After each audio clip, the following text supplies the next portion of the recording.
He has also completed his PGD-HR from Indira Gandhi National Open University and MPhil Public Administration from Madurai Kamraj University. He also has a strong professional experience of working more than 3 decades in various companies like Kothari Industrial Corporation Limited, National Dairy Development Board, Indo National Limited, and Paramount Cosmetics India Limited. He is currently working as a head HR vice president for the Hindu Group of Publications located in Chennai. Mr. Jayaraman has undergone special training in human resource and personnel management from ASCI Hyderabad, middle management training from HTC Singapore, bulletproof manager program from Crestcom. He has also completed his NDP program on performance management system at IIM campus Ahmedabad, and he is a life member of NHRD, ISTD, and NIPM forums. We welcome you, sir. Now, I'd like to introduce our head of the Department of Human Resource Management, DG Vaishnav College, Dr. N.C. Martin. He is a highly experienced academician and has about 20 years of academic and administrative experience as a professor, HOD, dean, and registrar. He did his postgraduate in labor management and PhD in labor laws from Tamil Nadu Institute of Labor Studies. Started his career as a lecturer from the same institutions. He held various positions in the Arts and Science College, Engineering and Media College. He held academic positions in various educational institutions such as Sri Chandrababu Jain College as Assistant Professor and HOD of MSW Department, SAMS College of Engineering and Technology as a Professor and HOD of MK Department. He was also the placement officer for the entire division of SAMS College of Engineering and Technology. During his tenure, he successfully placed engineering and management graduates in top-notch companies of manufacturing and service sectors across the country. He continued his career in St. Joseph College and Arts and Science as a Dean of Academics, and LV Prasad Film School, one of the best film schools in Asia, working as a registrar. He even acted as a jury representing Employers Federation of Southern India, EFSI, for the selection of companies for the best practices for the year 2018 to 19. He has added a number of research papers and publications to his credit, and he is expert in the subject of labor legislations and industrial relations. He has given central results in various HR specialized subjects in the university examinations. We welcome you, sir. This meeting is recorded for educational purposes. In case of any doubts or questions, the participants can unmute themselves or type the questions in the chat box. Now I request Dr. N.C. Martin to speak a few words about our facilitator for the day. Yeah, thank you, Rajesh, for the introduction. Thank you, sir. Very pleasant good evening to one and all being participating in this wonderful webinar. And I'm very pleased to welcome our resource person, Jayaraman sir, Vice President, the Hindu Group of Publication, and dear professors and dear students and other HR fraternities for being participating for today's webinar. The topic, so the HR capabilities for today and tomorrow. So it's really a very amazing and wonderful topic where our resource person is given the consent to share his expertise and knowledge. So coming to the conceptual understanding on the HR capability, the capability refers to the skills, ability, aptitude and knowledge one have in relation to the job that you are employed to do. So the lack of capability, so will in most cases lead to unsatisfactory performance in one's role, which in turn leads to cause of various problems for both the employer and employees. So the HR capability management, we can say, is a process that helps to map the people, that is the resources, with an organizational goal that is of the requirement. So the HR capability can be appropriately used to improve the performance of the organization. So nowadays, HRs are playing the role of coaches, guiding employees through their careers and becoming more essential than ever to business analytics and strategy. The role of HR professional has, we can say, changed dramatically along with the workforce and the economy, and the progress will continue as machines and technology replace tasks once performed by humans. But that doesn't make people or the HR teams that work with them any less important. So we can say that no, the future HR leader will need to be a bigger, so broader figures, and so they'll have to be tech savvy and nimble enough to deal with an increasingly agile and restless workforce. In the near future, the HR position will be seen as one of the most sought out professions in the organization, and one can predict a future where HR professionals are no longer thinking that the job is to stay on top of current HR trends, but to reposition themselves to become workforce advisors. So no doubt, so digitization and smart automation will rule the workplace trends in the near future. While the role of an HR will shift from transactional to a more strategic role, they also have the responsibility to help organization and the talent navigate through the changing workplace dynamics. So I could say that it is anticipated that there is no viable future of the HR functions, and the HR professionals will inevitably be replaced by software and other technologies in the coming years. So the HR of tomorrow would not just be dealing with the humans anymore. On the whole, I could say that the member and the components of the world of work for tomorrow are going to be dynamic in difference from today. So the future of HR, how much ever we try to predict, it is really going to bring us the greatest surprise to all. So thank you. And now I leave the sessions to a resource person through to share his ideas, thoughts, and experiences to all the participants, and let we all benefit from this wonderful webinar. Thank you. All the best. Thank you, sir. So, good evening, ladies and gentlemen. Thanks, Dr. Martin. Thanks, Rajesh, and all the faculties for consider me to share my thoughts and views on the subject. Actually, when Rajesh reached out to me, I gave him two topics. One is on the capability, what should be the HR capability today and tomorrow. The other one was about the digitalization of HR. So he said he will come back to me in a few days' time, and he got back to me, sir, we would like to go with the HR capabilities for today and tomorrow. As Dr. Martin has mentioned very clearly, because he has preceded and set the ball rolling, very nicely, aptly said is that HR is no longer a backseat. HR has come to the limelight in all the business house. So what I was thinking about this topic for quite some time, because I also put forth my own experience in creating certain thoughts in terms of how HR can be repurposed in the today's organizational context due to various automation, as Dr. Martin was mentioning. This function was looked after as a welfare-oriented function and more of a compliance-related function. But today, when you are making a strategy, the strategy has to be executed by people, obviously. So, in fact, a couple of days back, I was attending a webinar. This was organized by Cosmic Energy. This was based on the Maverick model of self-management team. So, in which one of the facilitator was talking about it is a startup company where the entrepreneur was talking about his own experience on HR. So I was really amazing to note that he was quoting about how the people resources are very important. And though he was a finance professional, he considered the people are the important resource for any business, whether it is a startup or in the current business or the business which has been evolved over a period of time. For example, we are in the business for the last 142 years. We recently celebrated our 142 anniversary. I would say young, vibrant organization we are. So I would like to share some of our own experience that will be more meaningful instead of drawing some lessons from. Yes, I have drawn some lessons from various aspects, various experts on the subject. But I would like to share our own experience of what we do in the Hindu group, which will also add flavor to the topic.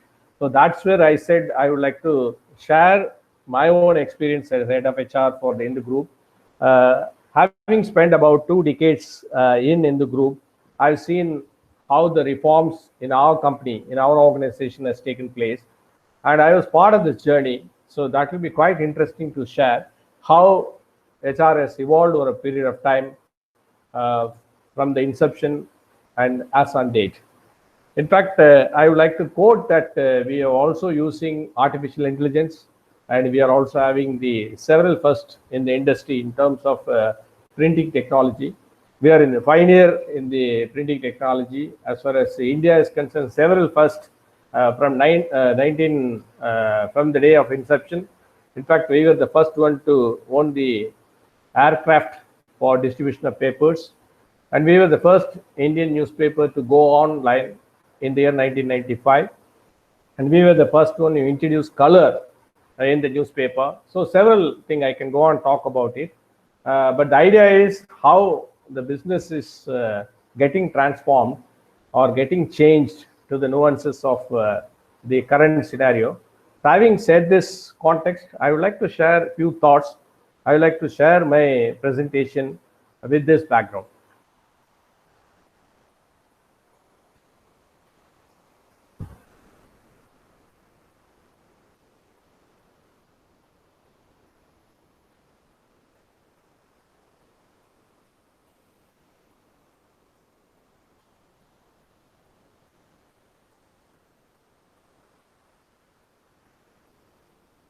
Is the screen is visible? Hello? Yes, sir, it is visible, sir. Yeah, thank you, Ravi. Okay, sir. Yeah.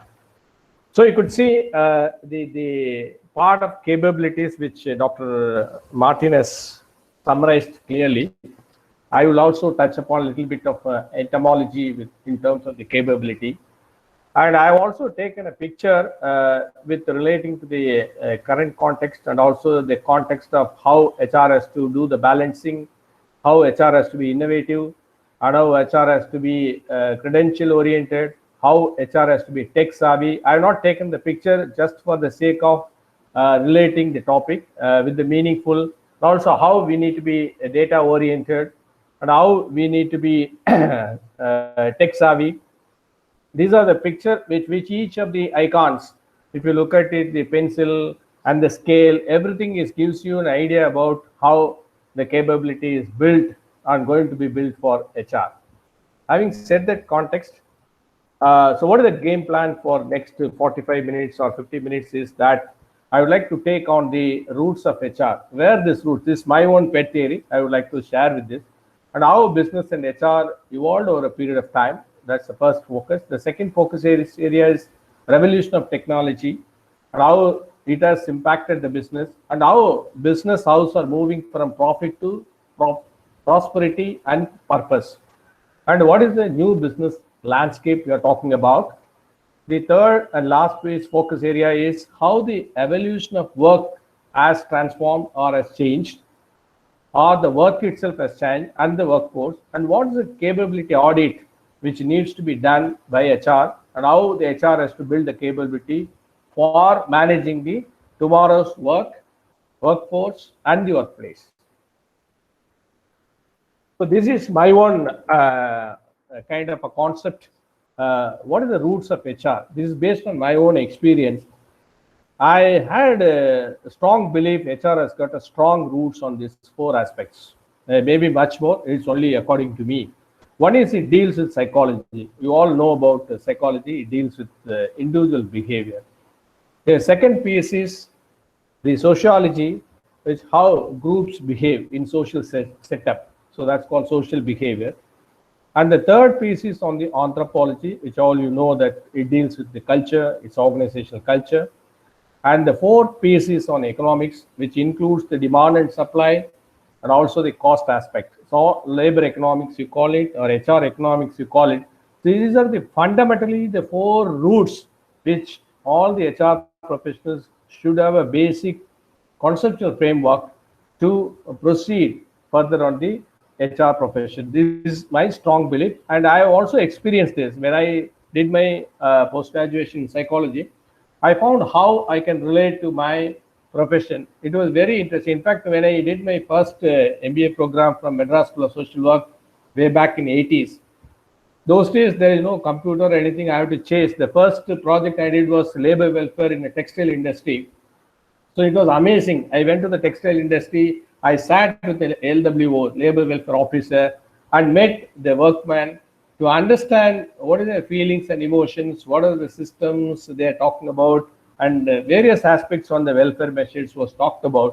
So I could read the minds of the employees in that particular textile industry segment.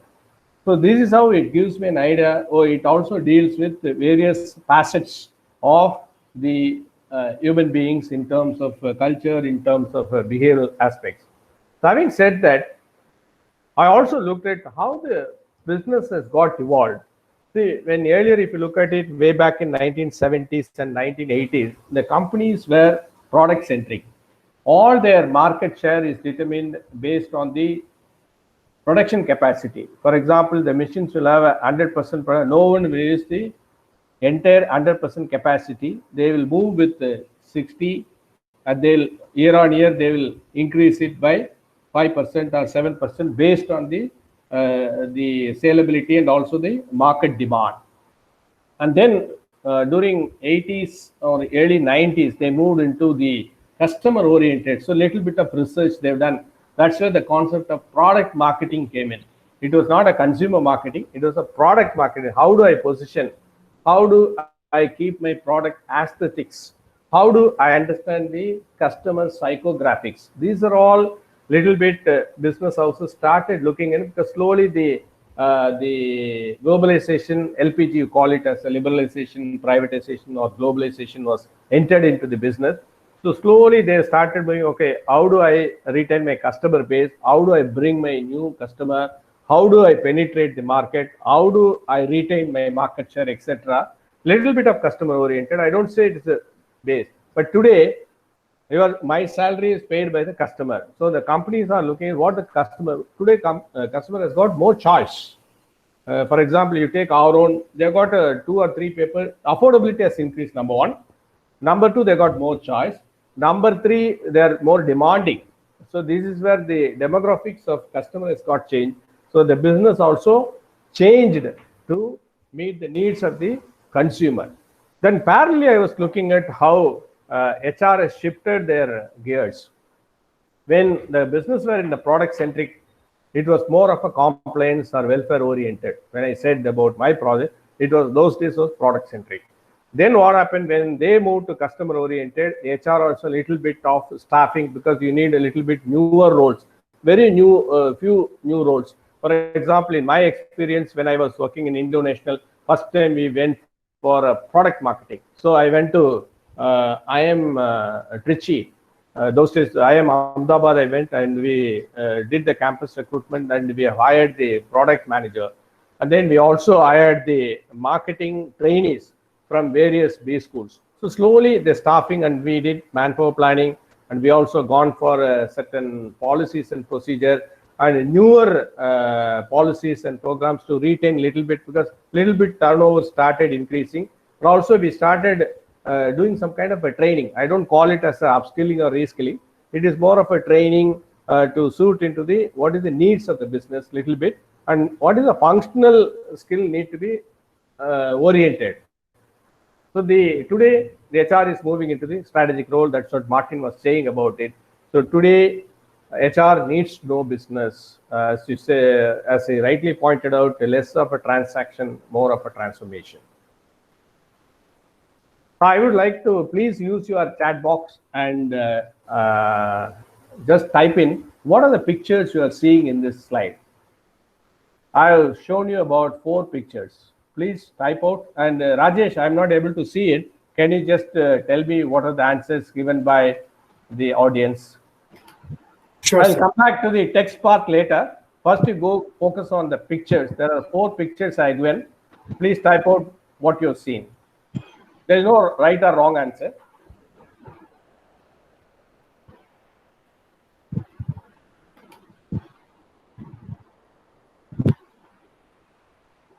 Any answer? Any Sir, response? yeah. Prasanna is saying nano car and magnetic poles of Earth. Okay, very good. Then- Gayatri is saying cloud. Okay. Then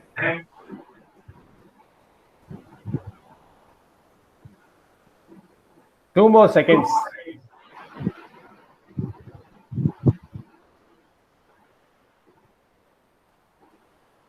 Sir, Daniel is saying Geo. Geo. Okay. Yeah. I said there is no right or wrong. Okay. 1 more second. Yeah. 2 more responses, sir. From HCAS, they say Ola cabs, and Ola Praglad cabs. says connectivity. Connectivity. Okay. Good. So let me brief you. The first picture, the car is driverless car. Google car, you can call it. The second picture is 3D printing machine.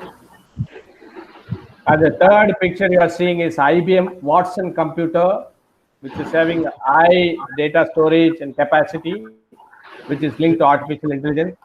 And the fourth piece is Internet of Things, IoT. So now let me come to the text part. Please answer using your chat box. Which company owns No Taxi? World's largest taxi company which owns No Taxi. The second one is world's largest accommodation provider owns no real estate. Third one is world's most valuable retailer owns no inventory. Rajesh, can you just pick up? 3 Yes, seconds sir. only. Only 3 seconds. Yes. So world's largest taxi company, Akshay, Praglad, and Dinesh are saying Uber. Okay, very good. Right answer. Then world's largest accommodation provider, Dinesh says Airbnb owner. Okay, very good. And world's most valuable retailer, he says Apple. Apple. I think the two answers are very correct. World's largest taxi company owns no taxis, Uber. World's largest accommodation provider owns no real estate is Airbnb. Right, very right. So you are now intelligence. And then world's most valuable retailer is Alibaba, owns no inventory. Okay. Having said, we also see what are the disruption is happening in the business. Rajesh, this audio we have to see whether it is running. Yes, sir. Can I play it now? Yeah, play it, sir. You're able to see the screen, isn't it? Yes, sir. Okay. I'll just see whether, yeah. You're able to see? What does disruption Yes, sir. We can hear the noise also. Yes. Thank you. look like? It's not enough to I'll just give you the full screen. Yeah. What does disruption look like? It's not enough to respond to disruption. You need to be the disruptor. 86% of CEOs say they are working to disrupt their own sectors, but many are struggling to pivot to an economy grounded in data, insights, and new ideas. The 21st century enterprise is the vision for an organization fit for purpose in this new age. It excels across 4 key dimensions: customer engagement, the changing nature and value of assets, everything as a service, and the workforce of the future. Customer engagement: put the customer at the center of the design process and personalize experiences. Changing nature and value of assets: unlock value from non-traditional assets like intellectual property, networks, and data to drive decisions and create new opportunities. Everything as a service: harness the power of data analytics, artificial intelligence, and other technologies, and outsource business functions available as a service instead of building internal infrastructure to innovate and scale faster. Workforce of the future: transform how to manage the workforce with an agile approach to attract top talent by embracing intelligent automation and the gig economy. The sheer pace of change, market disruptors, and range of emerging technologies can be overwhelming. The key to a successful pivot hinges on adopting the right innovation strategy. Keep up with evolving customer expectations. Rethink which functions could be accessed as a service. Generate more value from your data. Transform your work approach. Ready to disrupt? Learn more at kpmg.com. Yeah. So you have seen the disruption, what is taking place in the business.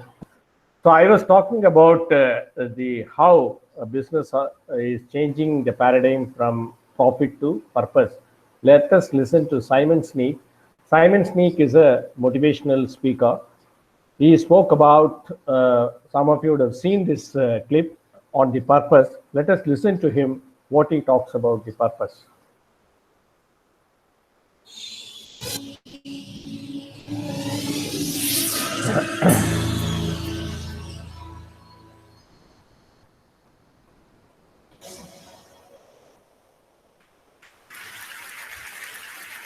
I call it the golden circle.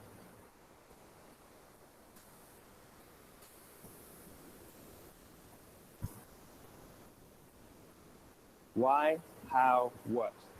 This little idea explains why some organizations and some leaders are able to inspire where others aren't. Let me define the terms really quickly. Every single person, every single organization on the planet knows what they do 100%. Some know how they do it, whether you call it your differentiating value proposition or your proprietary process or your USP. But very, very few people or organizations know why they do what they do. And by why, I don't mean to make a profit. That's a result. It's always a result. By why, I mean what's your purpose? What's your cause? What's your belief? Why does your organization exist? Why do you get out of bed in the morning? And why should anyone care? Well, as a result, the way we think, the way we act, the way we communicate is from the outside in. It's obvious. We go from the clearest thing to the fuzziest thing. But the inspired leaders and the inspired... Hope it is audible. Rajesh? Yes, sir. Yes, we sir. can hear It's you. possible. I'll continue playing. Thank you. Inspired organizations, regardless of their size, regardless of their industry, all think, act, and communicate from the inside out. Let me give you an example. I use Apple because they're easy to understand and everybody gets it. If Apple were like everyone else, a marketing message from them might sound like this. We make great computers. They're beautifully designed, simple to use, and user-friendly.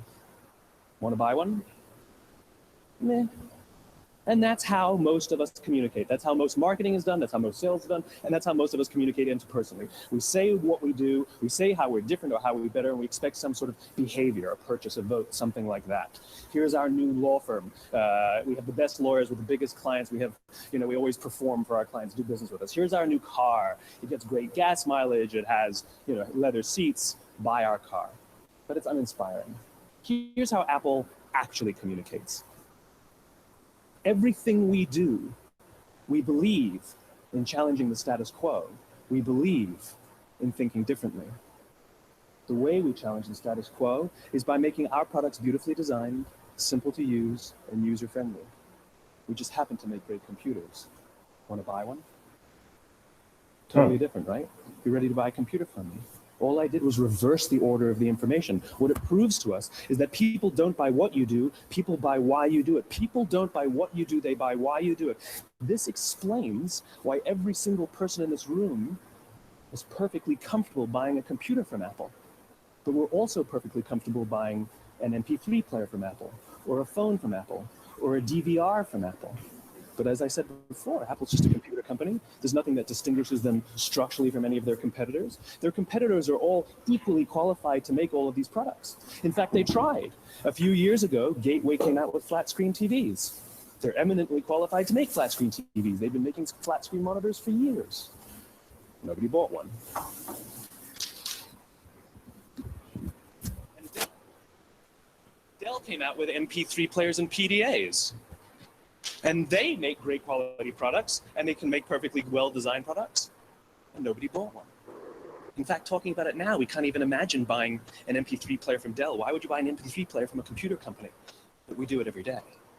People don't buy what you do, they buy why you do it. When we communicate from the outside in, yes, people can understand vast amounts of complicated information like features and benefits and facts and figures. It just doesn't drive behavior. When we communicate from the inside out, we're talking directly to the part of the brain that controls behavior, and then we allow people to rationalize it with the tangible things we say and do. This is where gut decisions come from. You know, sometimes you can give somebody all the facts and figures and you say, I know what all the facts and details say, but it just doesn't feel right. Why would we use that verb? It doesn't feel right.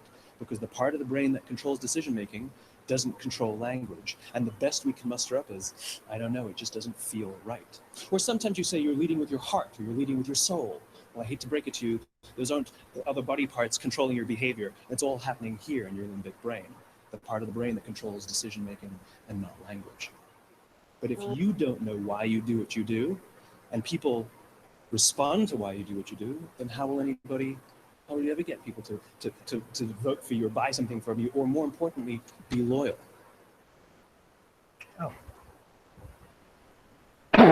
So you have seen the purpose. It simply explains that why we do what we do. So that's where it comes, that your purpose has to be futuristic. When you write anything you do, even you're studying or you're doing any project, first understand the purpose, why you are doing it.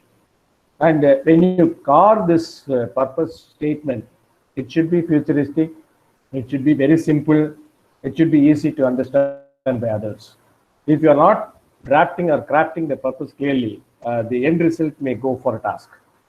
Having said that, I had a very interesting, sorry, I'm giving one more clip because this is where I want to link how the business is linking the happiness of the customer.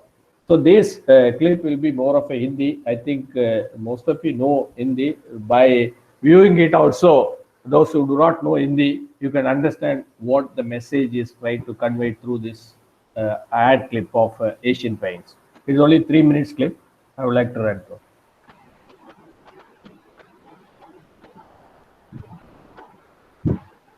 आज तुम्हारी wine P जाएगी। आज touch sir देते हैं। ओ बाबा, हाँ,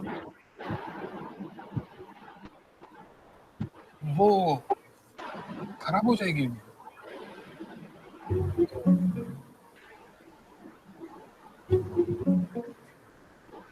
हाथ से लगाते हैं ना। आपकी पेंटिंग को कहाँ लगाया गया है? यहाँ पे। ठीक लग रहा है? आइडिया तो बड़ा अच्छा है यार तुम्हारा। एक सेकंड, पापा।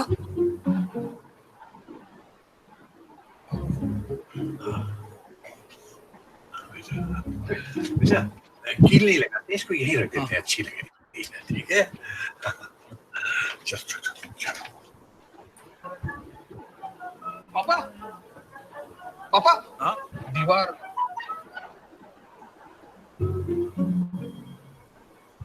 पास कहीं का रुक जा। पापा। हाँ बेटा, बाहर ही खेलेंगे। आर्यन।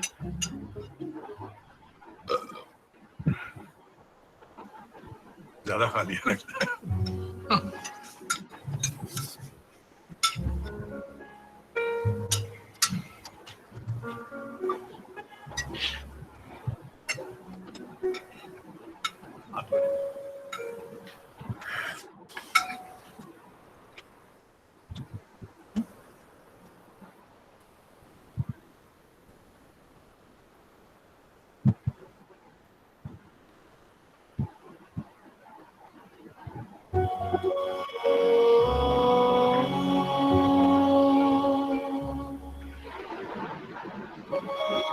चलो फोटो लेते हैं। हाँ, गुड आइडिया। चलो आ जाओ। कहाँ बैठूं? सागर सुबह। हाँ। कैसे बैठे थे? अरे घर है बेटा, आराम से बिल्कुल। चलो स्माइल। हाँ भाई, ठीक है।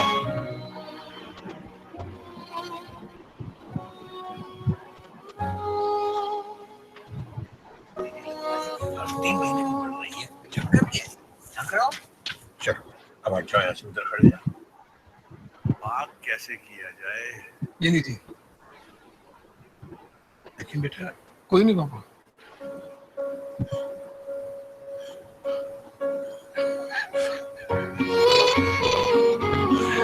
लगता तेरे पापा मरे हो गए।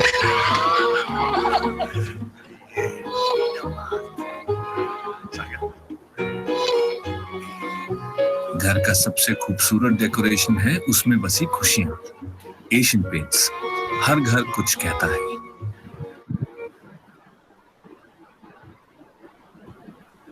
So able to connect the emotion part of it, how the products making the consumers or customers happy. Are you able to follow this?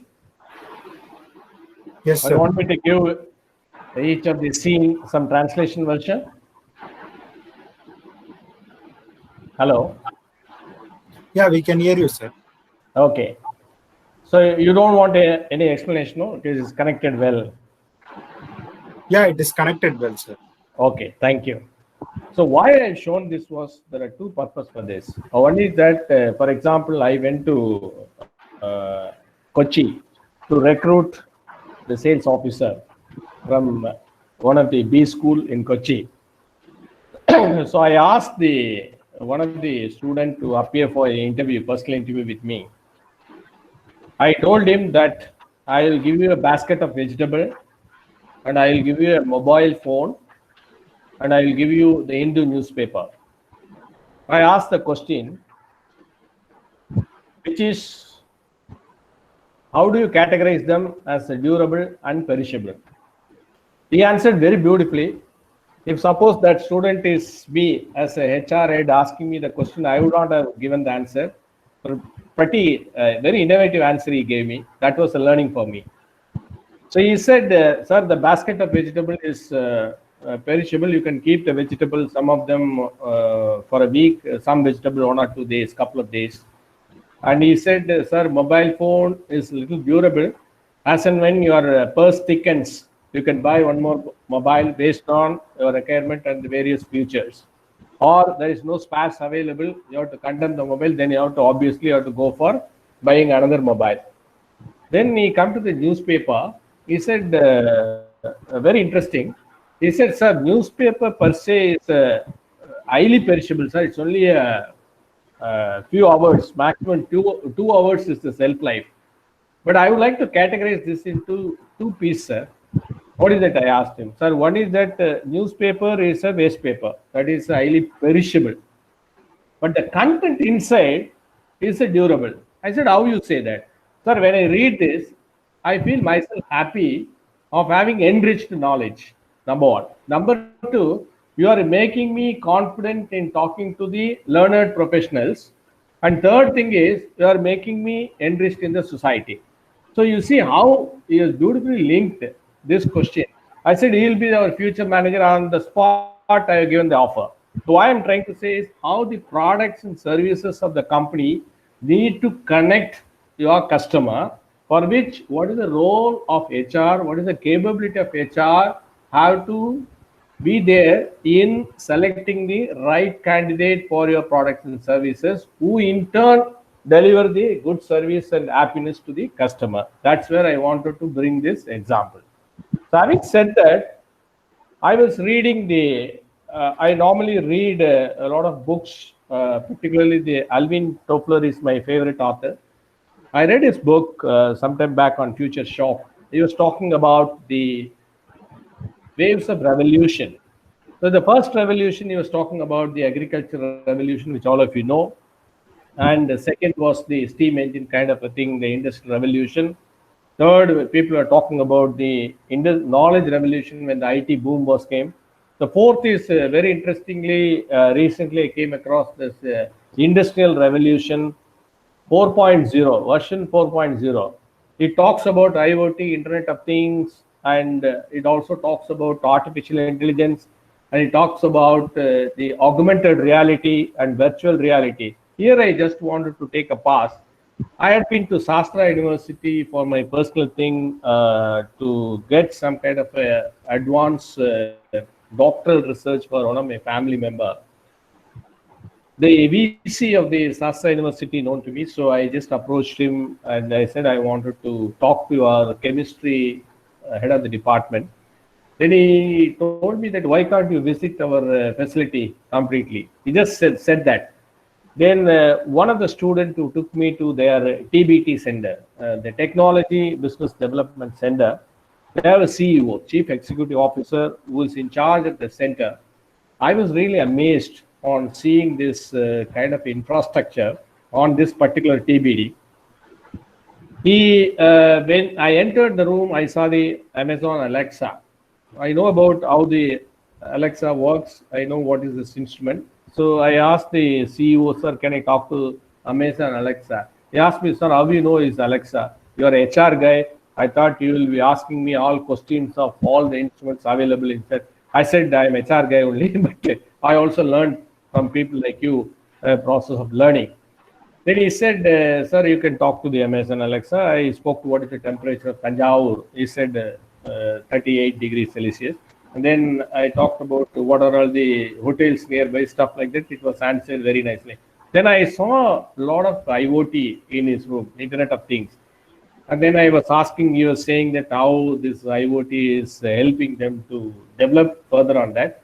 And then I went to their 3D mission. Then he showed me a marble, how this marble was carved by external machine at the 3D printing machine. It was such an amazing thing, which is highly precision oriented, and you can see the curves and the way it was doing the printing of the marble statue was amazing. And it doesn't have any labor there. It is only they just fix the specification, and based on the specification, it is carving. So that's the difference I could see.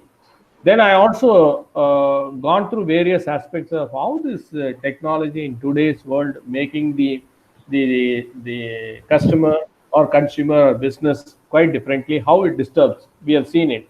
The FANG, there's another acronym I've designed. Okay, Facebook.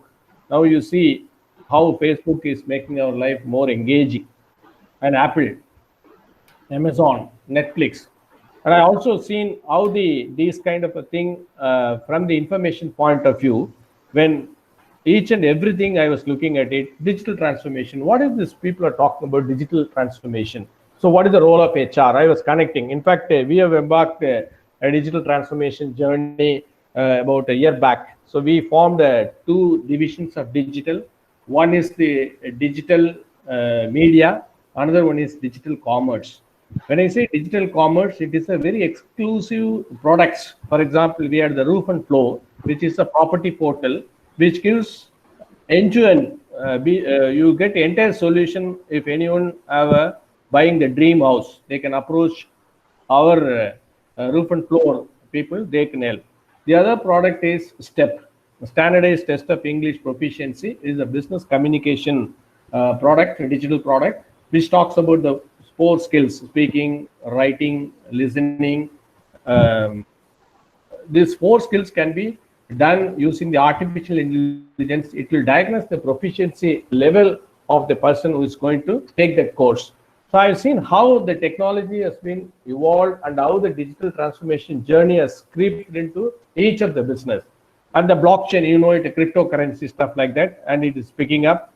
And big data analytics, now it's going to be a lot of people are talking about the descriptive analysis, predictive analysis, etc., which is upcoming field today. So how HR has to be aware of this, and what is the concept behind this. Unless you know about this concept, you cannot enter into a recruitment of any data scientist or any of the SEO or SEM, search engine optimizer. So you need to have a full grip about the conceptual framework of how it's getting operated. And RPA, robotic process automation, how it works. In fact, this I've seen my own eyes. I went to Hyundai factory to see there how this automation of robotics in the automobile industry. And also I was listening to Munjal, the Hero Honda factory, way back in late 90s, was talking about how robotics are used for the finished motorcycle being kept in the inventory control room without any scratch or without any spoil in the paint, which was done in the motorcycle, new motorcycle. And of course, we are now in cloud computing, where the companies are, the storage house has been completely moved, and also the cyber security. These are all the ways in which the revolution is taking place in our business, in our day-to-day personal and professional life. So after having gone through this, I was also looking at some time back, what is this? What is the amount of information or data we consume per minute? If you look at it, it's quite interesting. Probably this may not be readable or visible. I'll just read out a few things. For example, LinkedIn, the job applied by the users per minute is 69,444. and Amazon ships the package worth of around 6,659. Very interesting is Facebook. We are all, I'm sure all of us are in Facebook.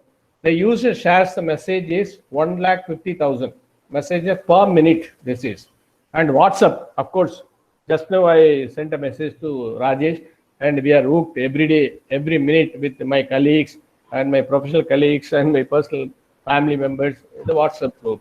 So it says 4.16 crores message we share exchange per minute. So that is where in the world. So you know how much our mind is preoccupied. We are engaged with this kind of information. I just quoted only few. You can see it, data never sleeps in Google Sami. If you search, you can see it.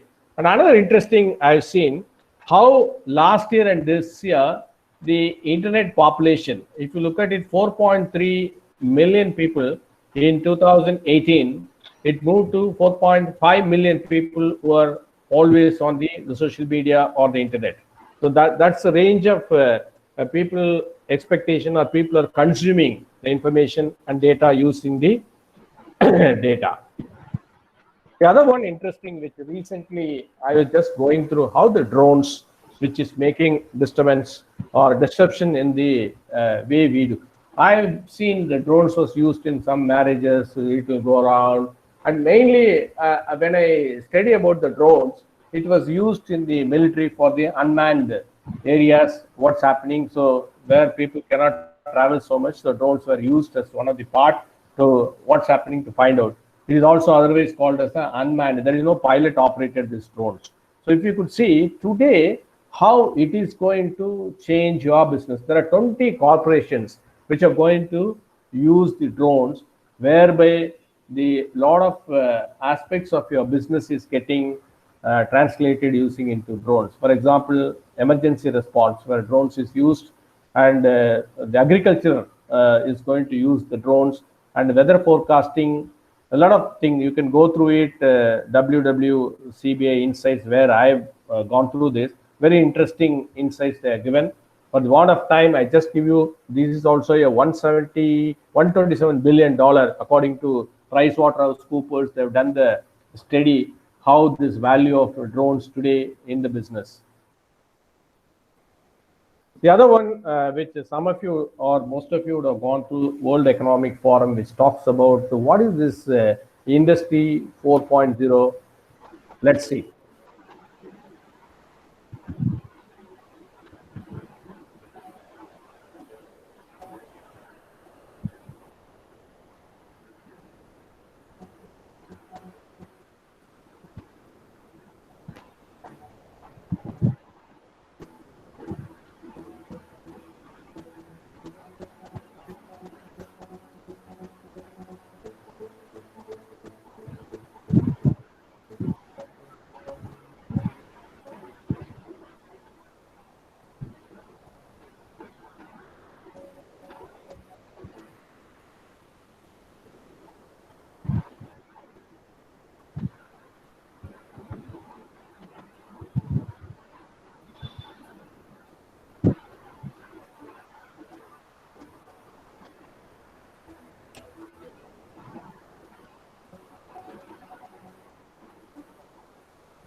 So you have seen it. What is it? So let me come to the how business and HR structure is moving. I would call it as x-axis and y-axis. It talks from centralized to decentralized. On the y-axis also same, and the business structure and HR structure, how it's getting evolved. If you look at it, when I was talking about my first transparency, which talked about the product-centric, customer-oriented, and then customer centric. If you use same analogy in the 3 Ps, you will get it. There's only one business strategy for entire HR business. It's completely centralized, no decentralization, because it's been done like that. And because not many places, many markets or many offices, so there is only few offices which been manned. And slowly the business house got customer oriented. They have started reaching out to various markets and various locations. People have to be moved and people have to be recruited to manage your products and services. So you need to craft a HR strategy for each of the business. For example, we have 3 verticals. I said has got a 3 different HR compensation model, HR process model, and we also have a different strategy, HR strategy for each of this business unit. So we also have the overall corporate strategy aligning with your total corporate strategy.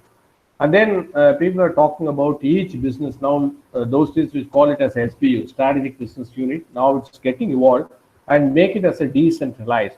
Now people are talking about, for example, when I was working in FMCG as a strategic HR partner, my chairman called me, Jayaraman, I want to know what kind of a strategy we can make it for each of, they have got 3 products. One was the personal care, another was traditional cosmetic, and another one was only the men's segment of personal care. So they said, I said, each of this unit we should have a HR strategy, very clearly distinguish when they should manage the business using the same overall corporate strategy and split into each of the business, and they have to operate within the revenue, within the cost. It should not be diverted from other business. So every business unit to be successful, you need people, and you need HR strategy for making it more profitable and more productivity oriented and more happy employees. So that is how the HR strategy is also from centralized to decentralized, it's moving. So having said that, Dr. Martin has done my work of giving the definition. So thank you, Dr. Martin. So what he said is same thing. So I have taken etymology definition. The capability means being capable, ability to receive or power to do. And there is a lot of confusion around this capability, competency, skill, etc. So I would use it, my own pet concept is 3 overlapping circle, which talks about 3 variables. One is the knowledge part of it. Knowledge is we get every day, we learn every day. So what aspect of it? And the skill aspect is how part of it. So how we are doing the skill. For example, I learn how to operate the computer. So I'm using the keyboard, mouse, etc., etc. It's a skill, the how part of it. The attitude is the one which is the what is it informing? So why should I do that? So we how part of it and why part of it. So this the why part is the where the HR has to come in. All the 3 pieces HR will be there. The why part or the part in which attitude, how we come out with strategy to make more productive employees, how to get maximum contribution, how to make employees more enabler for the business, and how their standard of life, etc., is also part of the HR strategy. I was also looking at the future of work from Jacob Morgan. I saw this, how the evolution of organization, 3 pieces I was looking at it. One is the workplace, another one is work itself, and the workforce. So I was just comparing myself, what was the evolution of 3 pieces. So I've borrowed this from various sources. So when I looked at it, I was able to link it beautifully. So one was, if you look at it, the evolution of organization, what is past and future. I just want to take 2-3 pieces because everything is self-explanatory. And if you have any doubt, you can reach me out any time, or you can reach out to our faculties. They can able to help you out. So if you look at it, the focus earlier days past was on the need of the employee. Today it is wants. Because you're millionaire people, they want it quickly. They don't want the learning. It is a personalized learning. Earlier it was based on need. What is the need for which I have to do the learning part of it? Today the paradigm is shifted. What is the learning I wanted? Personalized learning. So want. And earlier, there was not much competition. There is no less competitive advantage with external factor. So I make a benchmark internally. So my adapting to the change was slow, but today we need to transform very quickly. Otherwise, we will not be in the business. So that's where the paradigm shift has happened. And then you see the loyalty has been redefined completely. It is now, we can see it in one more video. I'll show you how to retain employees. So the loyalty is completely redefined. So earlier, I've been spent about 2 decades in the same organization, but I can't expect in the future generation to stay. In fact, there was some research which says today's millennial will have a 15 to 16 companies they have worked with a period of 10 to 15 years. So that's where the research says. So everything is getting changed. So when it is getting changed, organization has adapted. You see the self-managed team, it's starting. So globally now it's work from home. Today, pandemic has also opened up some of this futuristic organization. And also see when the future evolution of organization from past to future, obviously the employee is also from 9 to 5. You can work anywhere, any device at any time. So that's a concept now. So when you look at everything is getting changed and every aspect of your being contribution is getting completely. Earlier days, we owed the information. Today, it's not that. It is seamless. It is quite transparent. Everybody shares information. Information is philosophy. You can take it anywhere. And then a lot of collaboration is very important. Earlier days, we rely only on email. But today, you have WebEx, Zoom, Google Chat, Microsoft Teams. So many tools for collaboration where you can reach out to people at anywhere. Your geographies and your skill set can be spread anywhere in the world. So that is where HR, why I have shown this was, everything is getting changed. So how HR professional have to hone the capability, how they have to shift their mindset of operating from today to see the change and adapt and contribute for the changes for the organization, for the employee, and for the work. So if you look at work also, obviously from earlier it was more of a premise technology. It is all within the house. You call it as a LAN WAN. Today it is a cloud computing. And you also see how the career ladder, people want fast career movement, because today it is all corporate ladder, which we decide once in 5 years, if you perform well, you'll get promoted, or once in 3 years, if you do extremely well, you'll get promoted. Today, it is not like that, because your tools, everything are available, information is blending. How you make use of this and make a differentiation with others, how you are innovative and creative, that brings our career ladder up. So this is all the changes, and work anywhere. That's where the work paradigm shift. Sorry to interrupt. 1 minute, sir. Sir, actually, we are having 1 more minute to 7. So maximum we can extend till 7:10. Okay, I will finish up. Don't worry. Yeah. Sure, sir. Thank you. So this one, which answers some of the queries of the bigger challenge for us. Some of you would have seen this. It's only how do you retain people? Because many a times the freshers, when they come in, within 6 months, 1 year after you train, they leave. So that has been a big challenge, which we are still trying to address. So we are thinking of looking at some kind of a retainership, at least 3 years. Won't work. Huh? Won't work. I don't know. So I'm just saving you time. Yeah. Okay. Fine. So that's why I was just trying to figure out how do we do this. So I want you to understand this. The world of business has seen 3 generations: the industrial revolution, the information revolution, and now we are in this revolution called the social revolution. Industrial revolution, people took a job for survival. They wanted basic necessity of roti, kapda, makan. So they went in and they worked in a workplace, and they didn't leave that workplace even if the boss was abusive, and even if the boss would physically beat them up, people would not leave. That was the era of bosses always right, because opportunities were less. That is pretty much the grandparents of today's workforce. Then came the information revolution, where all these IT companies, brands started building. And the workforce then came to work not for survival, because their parents took care of survival. This workforce went to work for standard of living.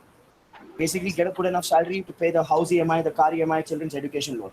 Pretty much your generation. You went to work for that, for standard of living. Absolutely, yeah. Now, in this generation, loyalty reduced. Now, the truth is that loyalty never existed in the first place. Loyalty didn't exist. There was no option.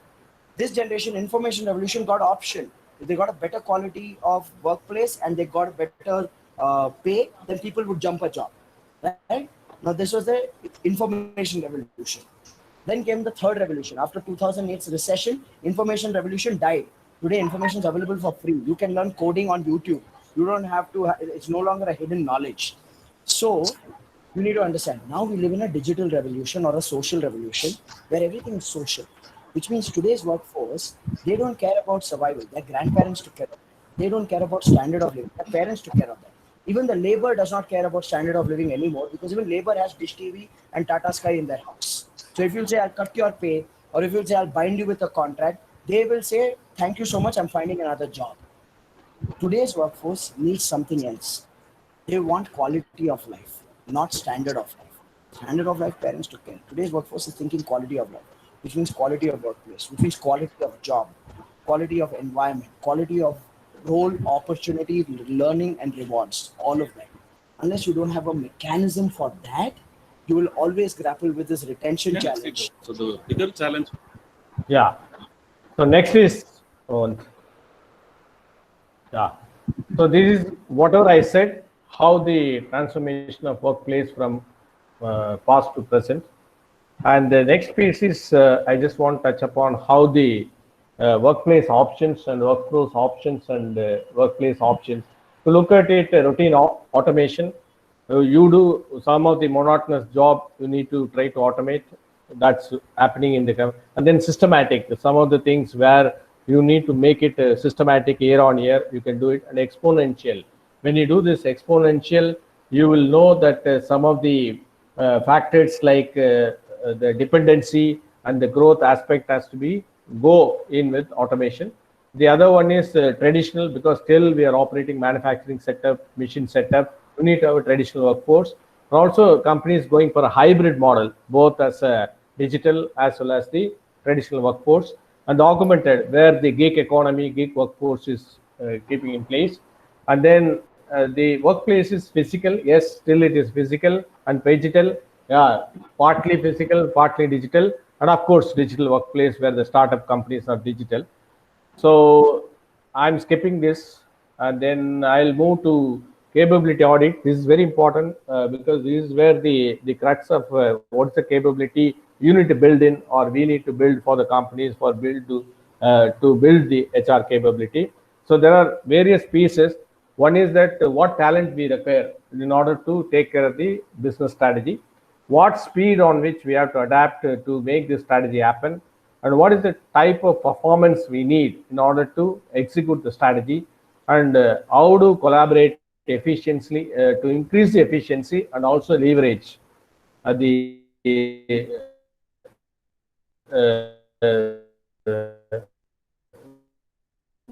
so that's across this. And what is the kind of leadership you need, and what is the customer connectivity and innovation, which we talked about, and of course the efficiency, which how do we reduce the cost, managing costs, people and projects. So this is another. I would like to touch upon what we are doing in Hindu.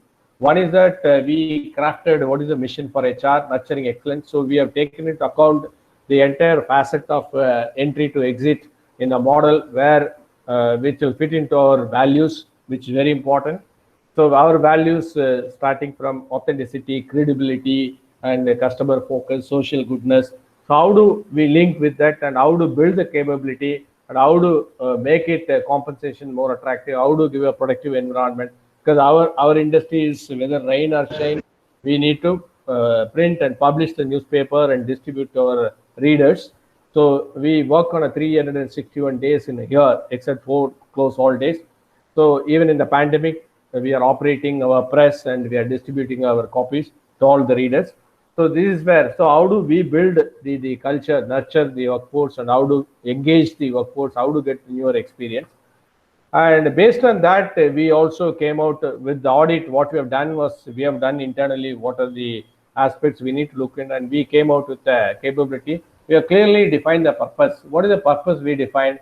Improving the organizational individual performance through developing employee capability from futuristic perspective. So that is how we made the calendar, which is encompassing the 4 areas, and we also build in the timelines on which each of the program or each of the learning will take place. And we have also crafted our HR process using the address model. So we done the assessing the talent gap for the future growth and how to design this with the bridging the gap and how to deploy for the stakeholder implementation. We do constantly review all our HR policies, programs, and the process, and we do constant evaluation at the functional level. What is the competency required, etc. How to sustain the relevant HR, make it more contemporary, and also how to synergize to bring in everybody, but aligning with the business environment and organization. That's what we have done. And three important pieces which we need to HRS to work on. One is the individuals, organization, and leadership. Is also based out of the capability audit, and we came out with these are the questions. And finally, I would like to sum up with the 12 skills HR professional need to have. We all know this is very important piece. We need to have a constant communication because we are the bridge between the employees and the employer, and also between the customer. So how do we communicate effectively all our process, etc. And we also have to be still administration is there, though we say automation is there, but still we have to do certain administrative reforms, so which need expertise. And of course, you need your domain knowledge and expertise. And you also have to be very proactive in terms of identifying the performance gap and address and see that you are given the adequate upskilling and reskilling to make your workforce capable. And you are the staff function. You need to be advisory role for your line managers and business leaders. And yes, you need to do the coaching as a part of your employees thing. And recruitment. How do we select the right people for your business using various tools? And also the HRIS, Human Resource Information System. What kind of a metrics? What kind of information we have to give, data, etc. And then yes, we need to be very, very cultural sensitive in terms of particularly the MNCs where they have expats, and there people will go to the parental organization in various countries. So how do I sensitize on the intercultural sensitivity and the language skills? Also data analytical capability and reporting skills, because a lot of times you need to do a lot of data for your business leaders and your top management. Of course, complete collaboration is teamwork. These are the 12 skills which I thought it can be useful for building the capability for the budding or upcoming HR professionals like some of the students here. And then what is the new look going forward? One is that we need to have a complete business understanding. We are business savvy, and as we need to have a financial acumen, need to know how to contribute to the vision, etc. And also face the political, economic, social, and technological thing we need to know. And technology and people, and constantly we need to predict how many people will likely to leave, what is my manpower planning, what is my cost, how do I build the competencies, where is the competency gap, etc., etc. And yes, how do I make my people to think differently, and also keep your empathy is very important. You understand other person's thing, and also how do I make marketing, because HR is also, that is why I used some of the marketing video clips to understand how to bring the happiness for customer, and how HR has to bring the happiness of the happiness quotient HQ to bring up. That's where HR role comes in. And yes, you need to do a lot of storytelling inside outside, because you will be the spin doctor for the company, for the employees. So you need to constantly communicate, articulate the company's vision, mission to your employees. And risk taking, yes, you need to have for example, this COVID, you have to take some risk. How do I operate? How do I keep the safety of the employees? Certain decisions, certain risks you have to take, and then collaborative skills. So with this, I conclude. Thanks for once again the opportunity. I'm open for any question and answer. Thank you very much, sir. Yeah, thank you. Yes. Participants can unmute themselves and ask questions, or they can type in the chat box.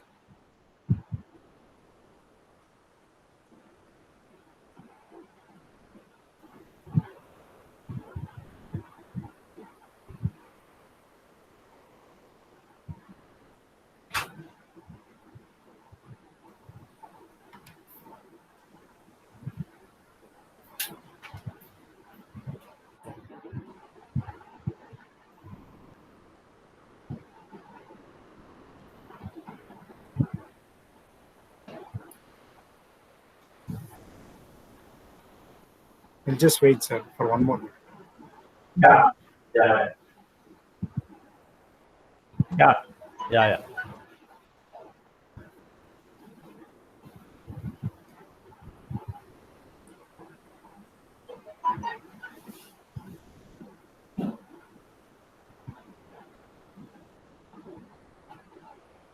Yes, sir.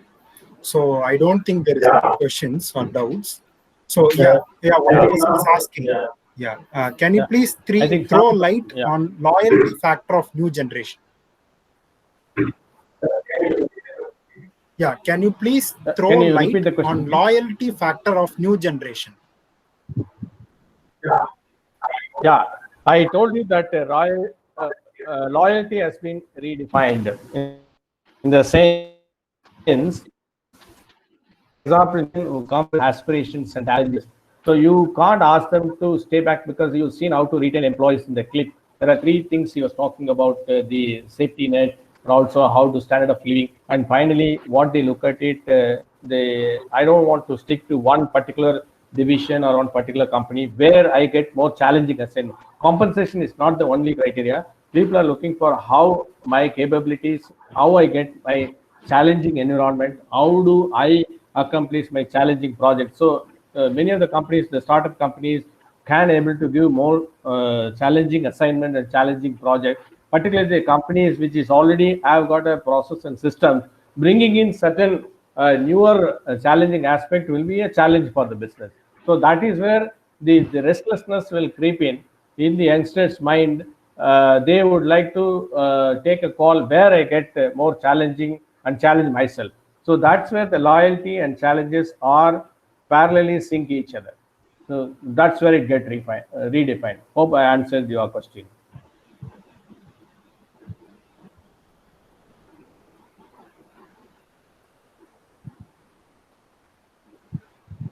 Yeah, she says thank you, sir. Thank you.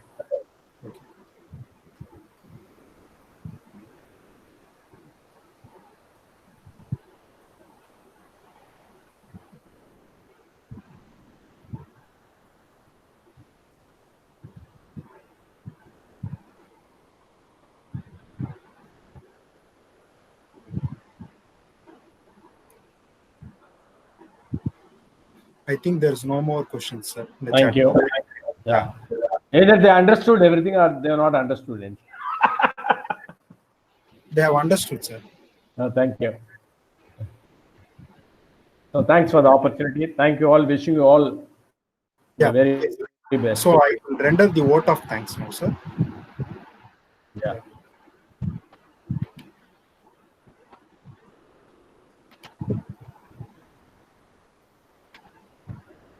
I thank Mr. V. Jayaraman for his valuable inputs in the topic HR capabilities for today and tomorrow.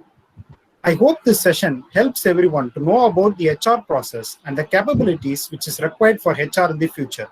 Thank you very much, sir.